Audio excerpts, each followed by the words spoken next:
watching this video. I am making this so that I can tell you guys all about my experience in LA and all about me being a fashion stylist. Everything regarding my career and my experience in LA is going to be in this video right here. Feel free to ask me anything that you guys want. I promise you I will answer all your questions. I am open to it. The whole point of me starting my YouTube channel was to help fashion stylists or just people in fashion like myself that were planning to make the big trip to Los Angeles and did not know what to expect.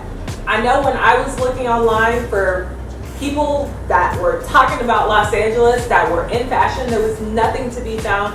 So that's the whole reason why I started vlogging. So I went ahead and made this video into 7 categories.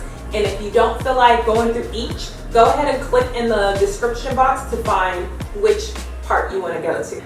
So, first category is going to be my background. The second category is going to be my inspiration. Third is going to be how I got started. Fourth is going to be 4 tips as a fashion stylist. Fifth is going to start the move to Los Angeles. And 6th is going to be the job search. 7th is going to be living in LA tips.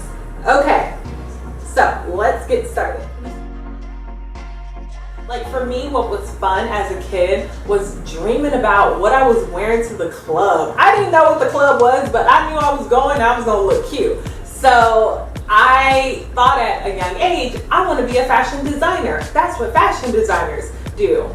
And after going through college, I was like, no girl, you don't want to be a designer, you want to be a stylist. And that was also with the help of some of my close friends. They helped me to make that decision. I went to the Academy of Art University at AU. I don't even know how to throw that up, so I would try, but I can't. Academy of Art University is a private art school. If you've been up late on MTV, you'll see our commercials. I graduated in December 2014, so this last December.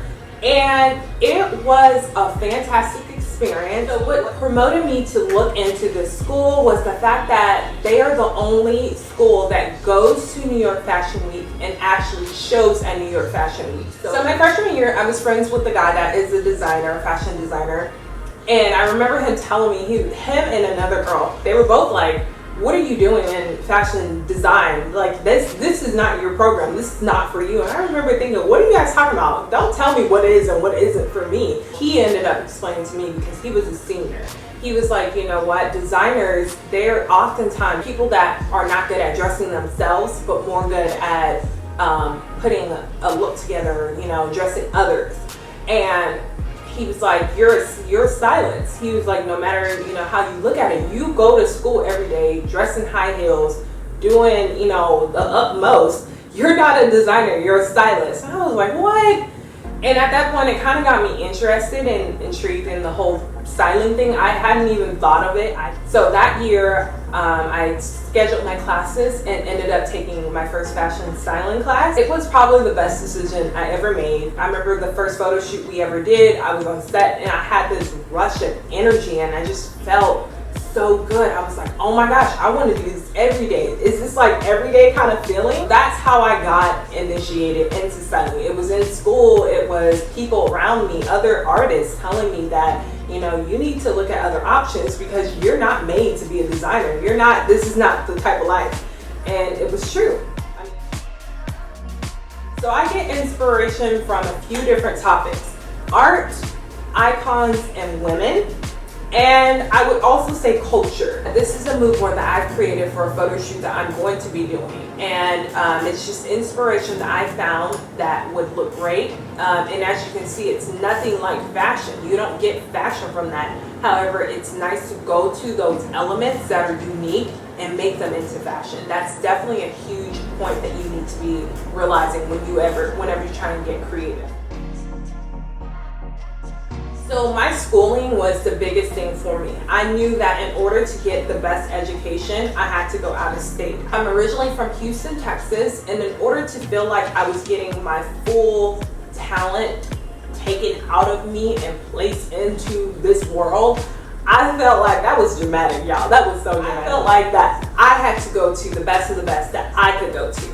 And I'm so glad that I got into the school I did, because it really is where I needed to be. My director, who is probably my biggest mentor, she started helping me to get in touch with different stylists, helping me to get in touch with different just resources. She was the person that really molded me into the stylist I am today. She stressed so many different points that I tell people today. Some of you are gonna say, I'm a stylist and I never went to school. That is fine. You don't have to be a stylist that went to school. I know plenty of people that don't. School for me as a stylist was more of developing your book, your portfolio, and making connections. There was really no need to go. However, it definitely enhanced everything that I do today.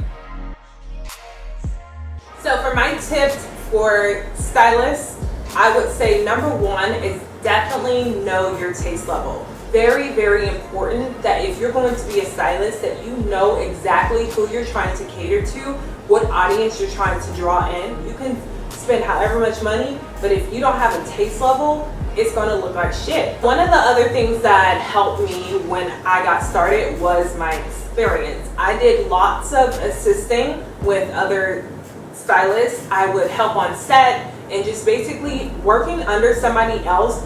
It can be a humbling experience, because not only can you learn somebody else's ways, and you have to be like good and you have to be silent and not always give your opinion, but it can also lead to experience that you can add to your resumes. Look for internships. I did that and it was probably the best decision I ever made. The job that I do now, it is everything that I learned at BCBG and in school, doing test shoots and doing photo shoots. Like, it's everything that I learned. So develop your portfolio. I have gotten job offers just based on my portfolio. I have gotten work based on my portfolio. Agencies contact me based on my portfolio. That is the biggest thing that you can do. Develop your portfolio. Work with good teammates. Work with good photographers that know what they're doing, and that who's going to want to give you a chance if they don't have work to reflect on or work experience to reflect on. So on to the move to Los Angeles. Probably the biggest part that I've gotten so many questions about. My biggest tip to anyone out there thinking about moving to Los Angeles: know why you are going there. When I say know why you're moving to Los Angeles, it is specifically because LA isn't just a place to go and think you're going to have work fly and flock onto you. It is not like that at all, especially for someone in fashion. It is not difficult to get a job. What is difficult is finding those connections. LA and New York are two totally different places. LA is more for celebrity styling, it's more for events, and it's more for PR. It's not really a place for editorial, it's not really a place for high fashion. New York is that place. New York is the place that you want to go if you're more into high fashion, if you want to do editorial work, you want to work under magazines. Have an in-depth plan on why you're going there. You need to be prepared for everything that LA is going to throw at you.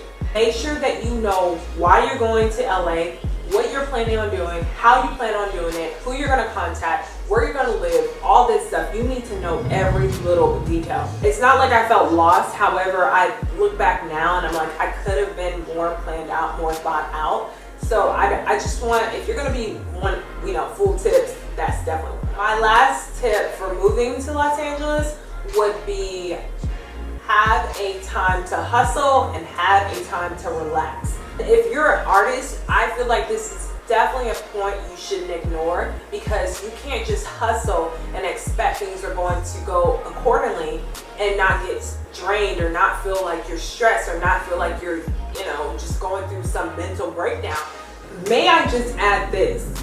Not everybody's story needs to find a struggle.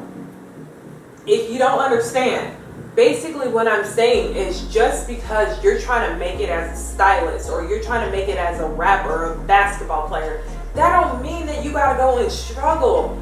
Me as a believer, I know that God doesn't make people's stories to struggle. That is not his key in making you feel like you made it. Like, he wants you to be well off. He wants you to be successful. He wants you to have your needs taken care of. He doesn't want you to struggle and be fighting every day to make it to your dreams.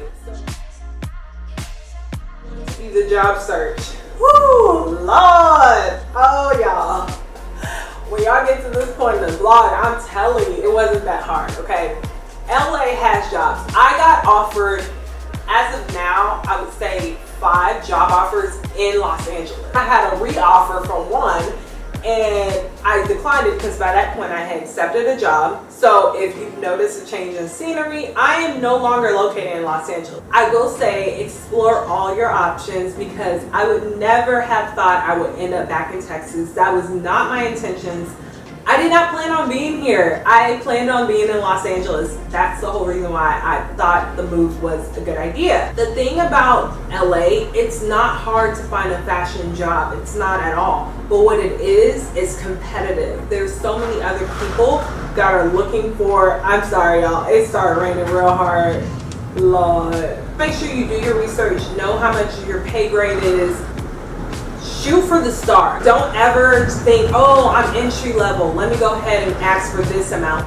Always shoot for above and beyond. Always, always, always, always. My next point is going to be never to take no for answer. Do not take no for answer. In my job search videos, you will see me coming back from interviews where people were telling me, no, you're not going to make that amount. No, you're not going to be able to find a good job. No, your portfolio isn't good enough. No, your resume isn't good enough. And what do you know, boo? I'm over here working hard. Got a job as a stylist. Do not settle. Don't forget, like, no matter how many no's you hear, if God has that plan set in place for you, if you talk to him about it, you've declared it on your life, and you've asked for it in faith, ain't nobody saying nothing but God, okay? For me, a person that's coming out of college that has a dream, that has something, that I have no kids, I have no dependent, I can basically make any decision that I want. So if you're in my same situation, definitely I would say use this key point. Don't ever allow somebody to tell you that you're not worth what you're asking for just because you're fresh out of college. So my tips to living in Los Angeles: find living for you that is customized to what you find important. For me, it was location, it was community, and it was safety. A lot of people ask me also about housing. I did not have a roommate. I prefer to be on my own. I've had roommates all through college. So for me, being on my own was the best thing to do. But there are people I know that different people I interned with, they had roommates that they found on Craigslist. A lot of people also find roommates through the FIDM student base, because there's so many students that go to that college that you can find good roommates that way too. Next point would be to definitely find stuff to do and explore, and be a tourist. Don't just allow your experience to pass you by. That was the biggest thing that I did, was, you know, I became one with the city. The last and most important point I would say would be to get involved in LA culture, explore LA culture. Definitely do things that are, you know, local favorites. You shouldn't feel intimidated to be there. I feel like LA was an excellent place, and that's probably why I miss it so much. Is because of the fact that it was so diverse. It was so much diversity, and not just in one's color. It was in diversity of age, diversity in, you know, social life, diversity in, you know, just status. It was so much going on that it didn't feel like it was, you know, the same place every day. Every day it felt new. Traffic, may I just add this? LA traffic, it is not that bad. If you are not accustomed to traffic, then you might think it's really bad. There's traffic at all times of the night, of the day. There are certain highways that you should avoid. So don't get discouraged. Just if you feel the need to be close by something, so that way you don't have to deal with traffic, definitely do that. But like I said, it wasn't that bad for me. So if you want to see more of me, definitely check out my vlog. I am now going to insert some clips for you to view. So my job on set is basically to dress the model, and then help Colin on pinning and like doing everything else. So we made it here, and like of course we both look over across the street and we're like, what? got a healthy human version here. So yeah.